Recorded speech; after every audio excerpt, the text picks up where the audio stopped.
Well, thank you for being here, but especially thank you for your ongoing continued support for Christian education, specifically Grand Rapids Christian schools. As Brad mentioned, I have had my fair share of Christian education exposure, both as a student and as a teacher. So it's particularly a wonderful honor and privilege for me to share with you a brief picture of what gets me excited about Christian education. And why particularly I think that Christian schools are an important element for faith formation in the 21st century. And why I think that Grand Rapids Christian School is very well positioned to offer that education. But before I talk about education in the 21st century, I want to step back a little bit and look at a story from the middle of the 20th century of a small French Reformed village called Luncheon. Now, it's the 1940s, and like much of Europe at this time, Luncheon was under heavy Nazi occupation. Times were dark, and there seemed to be little reason for hope at this time.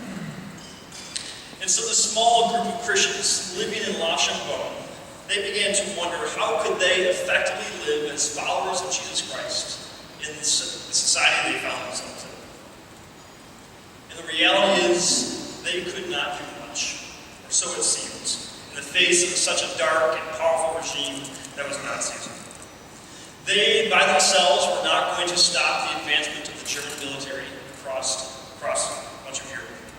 They, by themselves, were not going to stop the horrific Holocaust that was killing off millions of Jews. For these small group of Christians, they did not despair because they could do something. So the Christians of Luncheon continued to gather for weekly worship. They read scripture to one another. They prayed with one another. They opened their homes to one another. They shared meals with one another. And this happened in their churches, in their homes, and yes, in their schools. They opened their doors to strangers, welcomed them into their lives. And through these very ordinary and mundane daily actions of scripture reading, prayer, worship, of going to school, the village of Luncheon was being transformed to a city of refuge. Because it was in the dead of winter, in 1941, when a scared, hungry, and cold Jewish woman stood outside of the door, knocking, looking for safety. And on the other side of that door was this woman who had been shaped in profound ways by these simple acts of reading scripture, of praying, of worshiping. This woman heard the door knock, and she opened it, and she had no idea who this woman was on the other side of the door. But as she saw this woman, she knew she was in desperate need of help. And so her instinctive response was, naturally, come in, come in. And the woman came in and found refuge. That woman was so shaped and formed by her upbringing and by her education, an education that happened at her home, in the church, and in her school, through very ordinary Christian practices, that her instinctive response was, of course, come in. Now this woman, little did she know that in opening that one door, she began a quiet revolution in that city. Because by the end of the war, that small village, Luncheon, became home to 5,000 Jewish refugees. I share this story with you because, like the villagers of Luncheon, if we were to step back and look at our society, we might feel a sense of despair, maybe not to the extent that they did, but things at times can look daunting. We're in the midst of an election cycle that seems to be filled with all sorts of accusations this way and that. We're witnessing in our world right now a refugee crisis the world hasn't seen since World War II. We hear ongoing debate and discussion about the threats of climate change. We see increasing racist rhetoric and actions throughout our country. We worry about our younger generation, our own kids or our grandkids, whether they will stay in the church, will they leave the faith. We worry. All this can look bit daunting. And so we, like them, might be tempted to despair. But mostly I share this story with you because I think it gives you a beautiful picture of the extraordinary results that can happen through very ordinary means, mundane measures even, of Christian education. For the people of Luncheon have been formed. They've been formed in particular ways of living out the Christian faith. So that when they entered into a time of crisis, they were already well prepared for effectively and instinctively to live out their Christian convictions. They didn't have to think about it in some way, it just happened. Now, fast forward from the 1940s to our context here in 2016, and here at Grand Rapids Christian Schools. Our mission statement is this: to prepare students to be effective servants of Christ in contemporary society. Now, this includes providing our students with an academically rich and vigorous education so that when they leave this school, they have the skills and the knowledge to be successful, whether it's in college, in the workplace, or wherever they find themselves. But this also means helping our students become people formed with certain Christ-like virtues, certain habits, certain dispositions. Because, as one writer put it, you can get all A's in school and still flunk life. So that's why we here at Grand Rapids Christian want our graduates to not only have an outstanding education, we want our graduates to be formed in such a way that they begin to live out this Christ-like character. So, at the outset, I want to assure you that when it comes to providing our students with an excellent education, we're doing an exceptional job. But today, I want to talk to you about the ways that our schools are cultivating these habits, these dispositions, these Christ-like virtues in our students. I want to talk about the ways that our students are being formed in their faith, not just being informed, not just filling our minds, but filling our hearts and shaping our character. There's an increasing amount of research that I am drawn to. Brad mentioned the curse of being a lifelong learner, so there's always a stack of books. And so there's increasing amount of research by philosophers and sociologists and theologians and educators that all seems to point that one of the key elements in faith formation for our youth, and really for all of us, is sustained actions, or sustained participation in these Christian practices. Things like worship, prayer, and Bible reading. But also disciplines like Sabbath keeping, and creation care, and building community, and showing hospitality. The research suggests that repetition here is actually formative for us. But it also suggests that doing these actions, doing these Christian practices, is most effective when it's accompanied with doing these things along with loving and caring and patient mentors along the way. The relationship is key in doing these things. So one of the things that really excites me about what is going on in Christian education in general, but even more specifically here at Grand Rapids Christian, is how we're looking at this research and now applying it into our classrooms. How that research about what we know makes good faith formation is affecting how we actually teach on an everyday basis. So let me open the door a little bit to our high school. I want to give you 5 snapshots. And it's just 5 snapshots as just hopefully a window into what else is going on a daily basis. So, snapshot 1. Walk with me. It's Monday morning, and as the school day begins, all of the math classes, teachers and the students leave their classrooms, and they go into this wide open area we call the Commons area. And now we have the teachers, 5 teachers or so, and 50, 60 math students. And as they begin their math lesson, they don't talk numbers.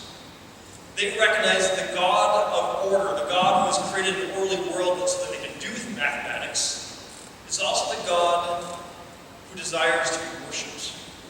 And so all these math teachers gather together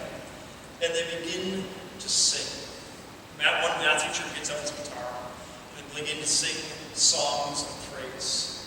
And after that, they open up a psalm, and they read a psalm together, and then they pray. And then each teacher takes his or her students back to the classrooms, and they do algebra, and geometry, and calculus. They do this because they believe that what we say with our mouths, that all of life is worship, should actually be put into practice. That mathematics is a reason to sing for joy to the Lord. And so on Mondays, they gather and they worship. Snapshot. Snapshot 2. Students stream into a biology class, and as they get ready for class, they take out their textbooks, they take out their notes, and then one of them goes and they grabs a candle and puts it in the middle of the classroom, or in the middle of the table, and they light it. Not as a science experience, but as a physical reminder that as they study science, Christ, the light of the world, is with them. And then they go around the table and they share prayer requests with one another. They pray for one another as they begin class. Because they recognize that they are not just a gathering of people in a classroom. They are brothers and sisters. And one of the practices that we are called to do is to carry one another's burdens. And so as they begin to study about molecules, they also care about people. Snapshot 3. A group of teachers complain and lament that much of the homework that they end up assigning ends up isolating their students from other people. Students would often go home and they have so much homework that they have to go up to their bedroom and they don't get to sit and talk with their teacher or their parents because they have so much homework to do and they have to do it alone, so that by the end of the night they may have said hello briefly to a parent, but virtually no communication. And the teachers lament this. And so the teachers say, what if we rethink how we do homework? So that homework should be done with others. And that homework should perhaps even incorporate family members or parents, so that in order to do the homework well, they actually need to talk to one another. Perhaps that would change something about the way that we do homework.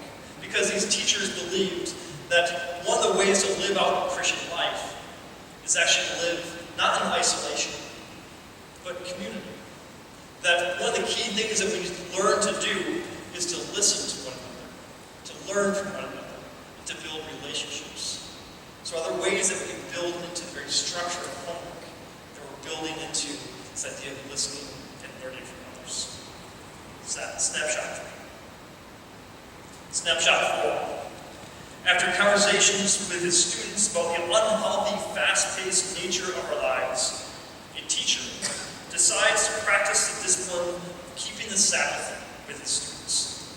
So together the teacher and the student figure out what this would look like. And they agree that no homework would be assigned over the weekend, to which the students no doubt rejoiced. Nothing would be due on Monday. But this was explained in the context that the reason we're doing this is because Sabbath keeping is an important ritual and rhythm of the Christian life. That worship is important.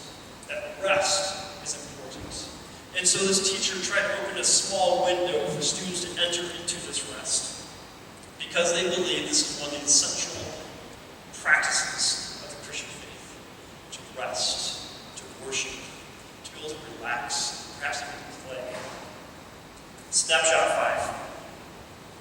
5. An environmental science class, dressed not in their school clothes, but in their work clothes, pile into a school bus to go to a local section of a local creek, Plaster Creek, that runs near school. They, in class, had studied the effects of pollution on the environment, and they had studied the biblical call for them to care for creation. But they now wanted to take that one step further.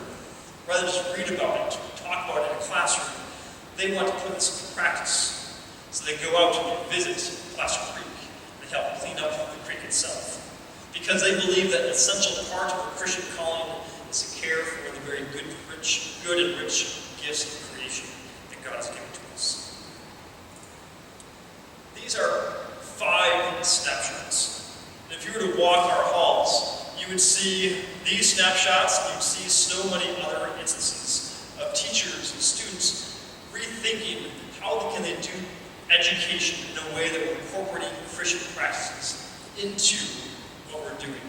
And we're not just talking about Christianity, we're not just informing them about the faith, we're actually trying to form their faith. In each of these snapshots, students are engaging in a high-level education.